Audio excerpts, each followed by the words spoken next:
Halo guys, welcome to Links Corner, tempat kita sharing ilmu. Dalam video ini, kita akan sharing tentang salah satu materi dasar sistem kendali, yaitu analisis kesalahan, atau lebih tepatnya dikenal dengan steady state error.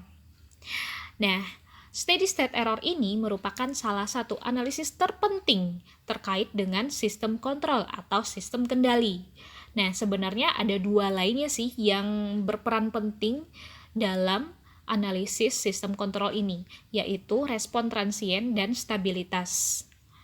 Error pada sistem kontrol dapat disebabkan oleh beberapa faktor, salah satunya karena perubahan input acuan, sehingga pada sistem akan menimbulkan gesekan statis, backlash, drift amplifier, dan lainnya.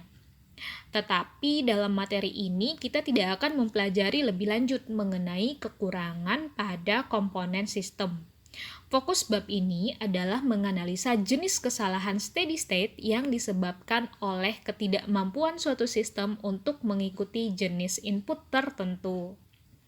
Suatu sistem mungkin tidak memiliki error ketika menggunakan input step, tetapi dengan sistem yang sama terjadi error dengan menggunakan input lainnya, seperti input rem. Untuk menghilangkan error ini, salah satu upaya yang bisa kita lakukan adalah memodifikasi struktur sistem. Steady state error, terdapatnya perbedaan antara input dan output jika diberi input referensi T sama dengan tak hingga. Input referensi tersebut digunakan untuk menganalisis steady state error. Input yang dimaksud adalah yang pertama ada step function atau fungsi step, di mana untuk fungsi step ini fungsi waktunya sama dengan 1, sedangkan untuk fungsi Laplace-nya, bentuk Laplace-nya sama dengan 1/s. Fungsi input yang kedua dapat berupa ramp function. Fungsi ramp dalam bentuk fungsi waktu sama dengan t, sedangkan fungsi Laplace-nya atau bentuk Laplace-nya sama dengan 1/s². Dan yang terakhir, kita kenal dengan parabolic function atau fungsi parabola, di mana fungsi waktunya sama dengan 1/2 dikalikan t², dan untuk Laplace function-nya atau bentuk Laplace-nya sama dengan 1/s². Nah, pada gambar ini kita melihat bahwa steady state error dengan input step. Jadi sebuah sistem kita beri masukan fungsi step dan keluaran yang mungkin terjadi ada dua, output 1 dan output 2. Di mana untuk output 1 mempunyai kesalahan steady state-nya sama dengan 0, sedangkan output 2 dengan finite steady state error. Nah, pada sistem loop tertutup atau feedback system, steady state error bisa kita analisa lebih lanjut. Dan untuk yang pertama, kita harus menentukan dulu input, output, feedback, dan fungsi transfernya.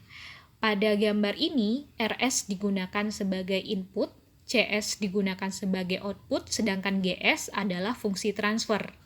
Nah, untuk mendapatkan fungsi transfer pada sebuah sistem loop tertutup dilakukan dengan perbandingan antara RS dan CS.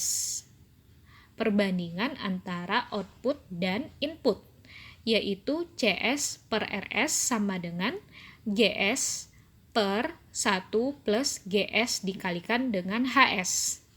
Sedangkan untuk fungsi lainnya antara sinyal penggerak dan sinyal masukan atau sinyal penggerak dikenal dengan ES dan sinyal masukan input atau RS, kita dapatkan perbandingannya sebagai ES/RS sama dengan 1 dikurang CSHS/RS, sehingga disimpulkan bahwa ES sama dengan 1/1 plus GSHS dikalikan dengan RS.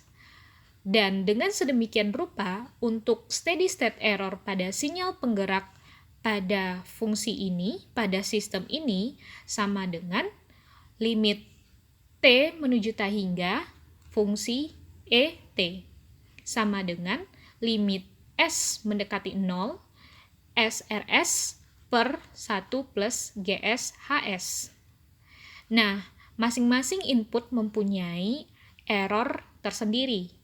Yang pertama, kita lihat pada input step.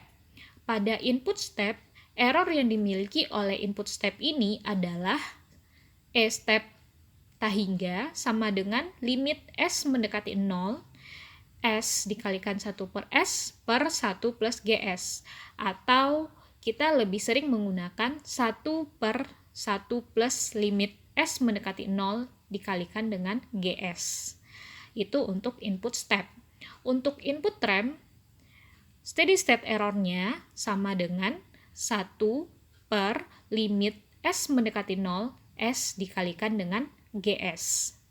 Dan yang terakhir, untuk input parabola, steady state errornya sama dengan 1 per limit S mendekati 0, S pangkat 2 dikalikan dengan GS. Begitulah steady state error berdasarkan input masing-masingnya. Sekian dulu sharing session pada Links Corner kali ini. Untuk lebih pahamnya bisa klik Links Corner berikutnya untuk contoh soal 7.1 dan 7.2. See you soon!